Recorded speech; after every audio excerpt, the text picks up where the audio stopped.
everyone. Welcome to Korea This Week. I'm your host, Sang Kim, and today we have Juni Kim, KEI's program manager, with us. Thanks for joining us, Juni. Good to be here. Great. So let's talk about some news for this week, and also kind of go over from stuff from last week as well. Obviously, last week we talked about North Korea and Russia summit, and it did happen at Vladivostok, as we said. So this was a very historical moment for Chairman Kim Jong-un to meet with President Putin. So what are some of the outcomes from of this summit? They did meet, like you mentioned, in Vladivostok.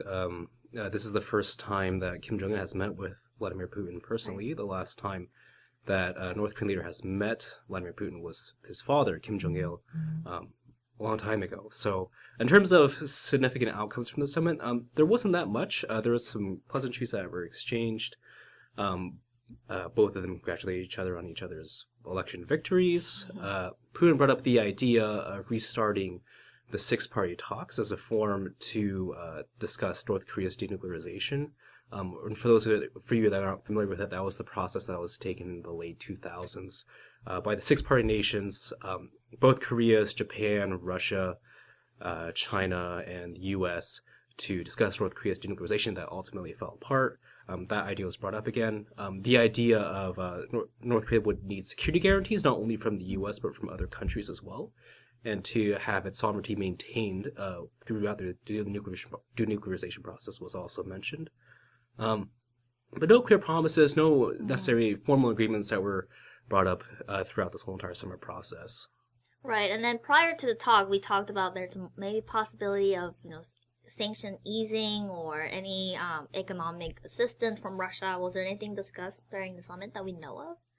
No, they did discuss the idea that a gradual process of denuclearization with corresponding sanctions easing was the way that they wanted to go, which is kind of counter to the current U.S.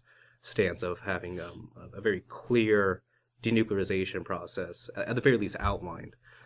So that kind of seems to be the thing that Kim Jong-un North Korea wants to continue to keep pushing so that they can get eventual sanctions easing. But again, no agreements were made. Right. I kind of want to visit the six-party talks that you mentioned again.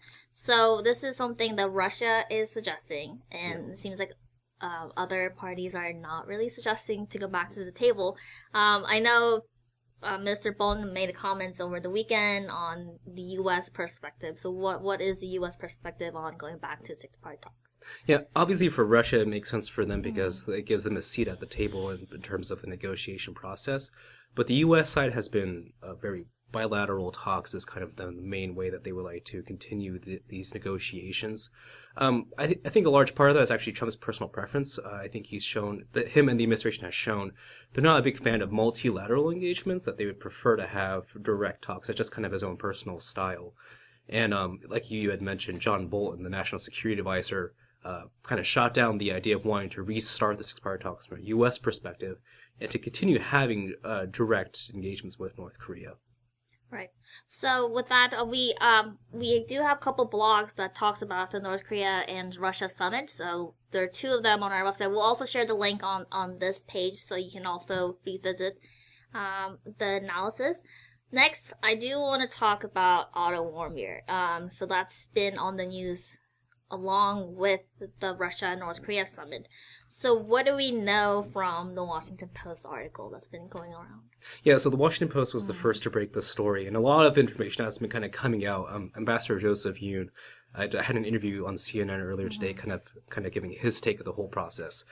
So to summarize everything, when Ambassador Joseph Yoon, when he was the envoy to North Korea under the State Department last year, went to North Korea to discuss Otto Warmbier, who was a hostage by North Korea, to discuss his release.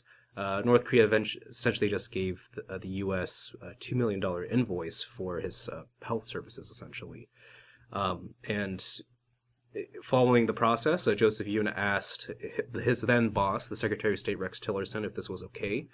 And apparently there was also a discussion between Rex Tillerson and Donald Trump to see if that was okay. And from Ambassador Joseph Yoon's understanding that Donald Trump had given approval for him to sign the invoice, which he did so that they could secure Autumn Wamber's release. Right. Having said all that, from what we know now, doesn't seem like that $2 million has been paid yet. Of course, a lot of this news is still breaking, so I'm sure some other details and everyone's take of exactly what happened will come out in the next few days. But that seems to be the situation up till now. Right. So Bolton also affirmed that the U.S. government signed the document, but never paid them. But that's still unclear if that's true or not, or if they, I don't know. Yeah, and I think it's also a good example that shows kind of the long, sad history of how North Korea uses American hostages in these types of situations. That it's often used to kind of extract concessions or be used as negotiating leverage with the U.S. And Autumn Wamber is the most recent tragic case of this, but there's been plenty of other examples in recent history of U.S. hostages being used as negotiating leverage. Right. I also find the timing of the story coming out interesting because this happened in 2017, right? Yeah. The fact that it's coming out now, in addition to all these other North Korea talks going on, we'll see if it actually changes the dynamic of the negotiation process going forward. But I'm sure there will be more stories that will come out of this, and we'll hear more about it. Okay, so next I do want to shift gear a little bit and talk about South Korean domestic politics. For those of you who follow South Korean domestic politics, you've seen a lot of physical confrontation over the weekend in National Assembly. So I do want to go over what is causing the disagreement between the parties and what is happening. Yeah. So yeah, Juni, could you tell us a little bit about what the contention is? Yeah, so to recap the situation, the ruling Democratic Party, which is the party of South Korea's current president Moon Jae-in, along with the minor parties, so four in total, I think maybe it's three, I can't remember exactly, they basically fast-tracked, or made the decision to fast-track a number of reform bills, one including election reform, one focused on creating a special investigative unit for high-profile government authorities and corruption cases, and then the opposition party, the main opposition conservative party, the Liberty Korea Party, vehemently opposed it, and opposed it to the point where they physically blockaded the committee meeting rooms so that the other parties couldn't meet in there to formally start that process. And so because of that, there's been a lot of public tussles in between the two parties. Police reports filed on both sides. The Liberty Korea Party tried to hold held a few public demonstrations to protest the current actions happening.